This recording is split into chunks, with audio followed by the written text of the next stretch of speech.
Chacun le sait, Lynn Renaud formait un couple mythique avec Loulou Gasté.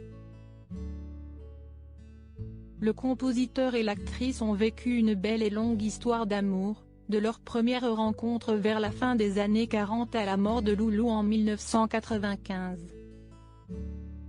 Malgré leur mariage, l'artiste au regard azur ceste pourtant éprise d'un autre homme, un entrepreneur américain du nom de Nate Jacobson. Si est au début des années 60 aux États-Unis que les deux amants se rencontrent, ne tardant pas à vivre une folle passion.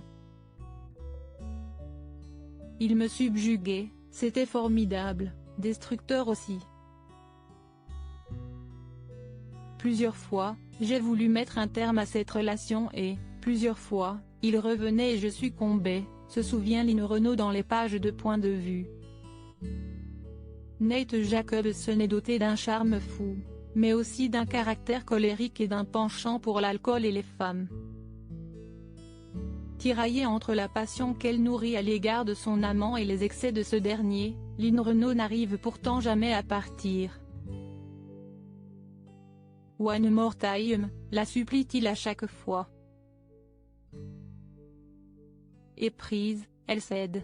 Leur histoire d'amour, ponctuée de moments magiques et de violentes disputes, les mène à vivre les aventures les plus folles, à base de voyages inopinés en Europe et de soirées mémorables.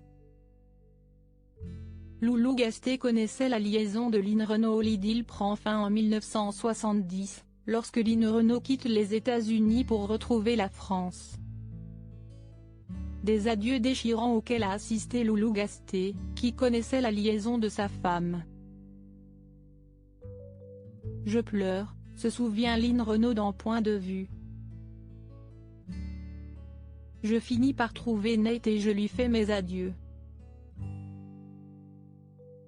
Il est bouleversé, moi aussi.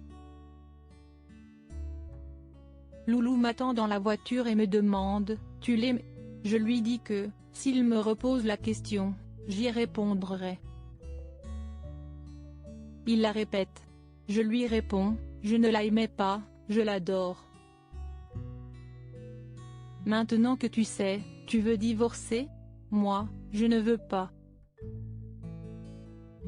Nous sommes rentrés à Paris et on n'a plus jamais reparlé.